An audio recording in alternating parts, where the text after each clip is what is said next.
নমস্কার বন্ধুরা, তোমরা সবাই কেমন আছো? আশা করি সবাই ভালো আছো। আজকে আমি বানাবো ঘুগনি, খুব সহজ পথ। আগে আমি মটরগুলো 5-6 ঘন্টা ভিজিয়ে রাখছিলাম।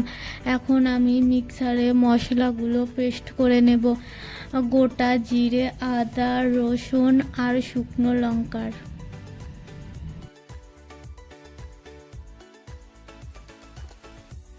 এখন কড়াইয়ে জল দিয়ে দেব মটরটাকে সিদ্ধ করার জন্যে।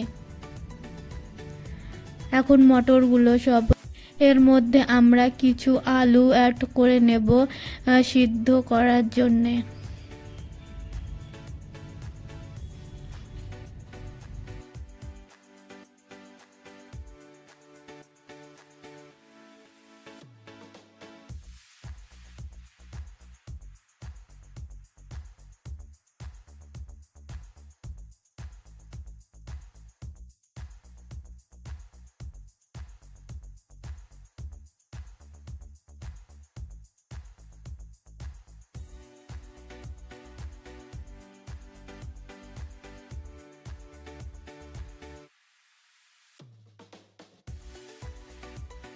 এখন আমরা আলু আর মটরটাকে ভালো করে সিদ্ধ করে নেব।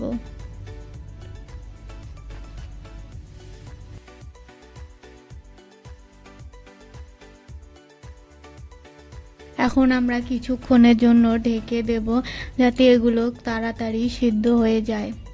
ঢাকনাটা খুলে ভালো করে নাড়াচাড়া করে নেব। আবার আমরা কিছুক্ষণের জন্য ঢেকে দেব।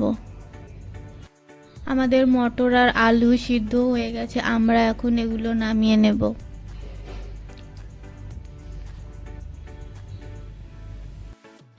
এখন আমি চুলার উপরে কয়লাটা দিয়ে দিচ্ছি গরম হওয়ার জন্যে। কয়লাটা ভালো করে গরম হয়ে গেছে, এখন তেল দিয়ে দেব।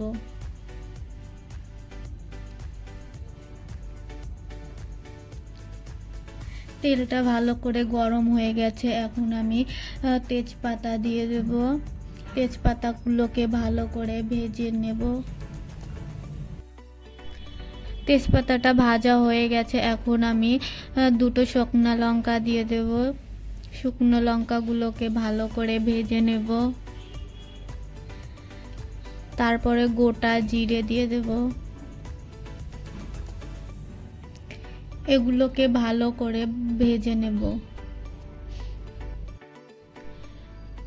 এগুলো ভাজা হয়ে গেছে, এখন আমি টমেটো, কয়েকটা গোটা রসুন আর পেঁয়াজ দিয়ে দেব। এগুলোকে ভালো করে নাড়াচাড়া করে ভেজে নেব।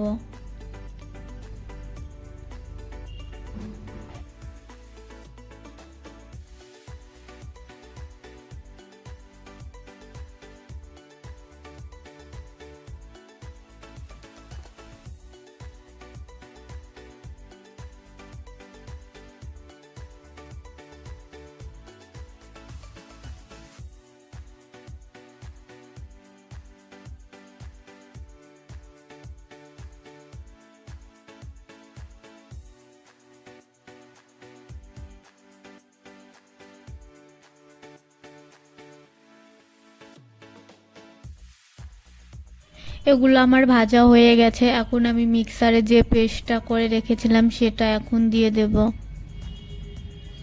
দিয়ে ভালো করে কষিয়ে নেব।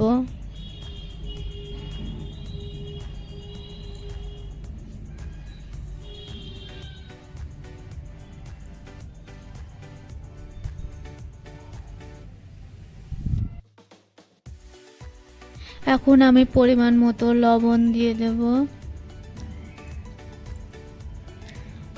পরিমাণ মতো হলুদ গুঁড়ো দিয়ে দেব।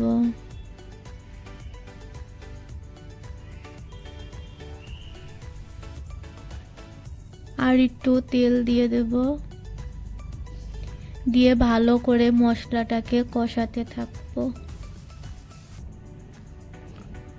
আমি আগেই সিদ্ধ আলুগুলো মেশ করে রেখেছিলাম, সেগুলো এখন দিয়ে দেব।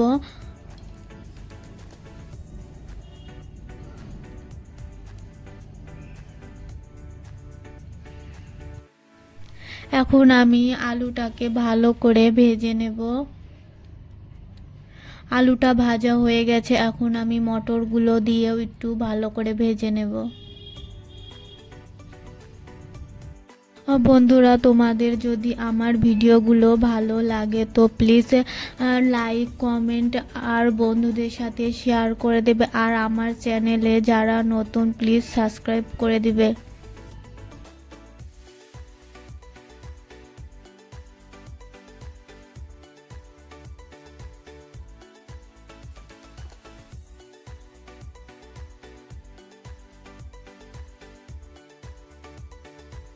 এখন আমাদের আলু আর মটরগুলো ভাজা হয়ে গেছে, এখন আমরা গ্রেভির জন্য জল দিয়ে দেব অল্প করে।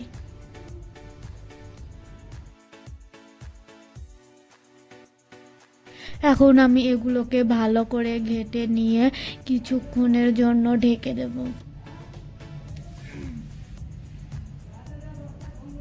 এখন ঢাকনাটা খুলে আবার একটু ভালো করে ঘেঁটে নেব।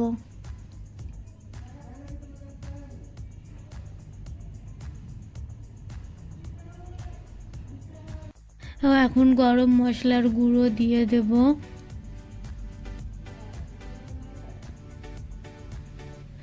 দিয়ে ভালো করে নাড়াচাড়া করে নিলে আমাদের ঘুগনি রান্না হয়ে যাবে। বন্ধুরা, তোমরাও বাড়িতে রান্না করে খেয়ে দেখবে, খুব ভালো লাগবে।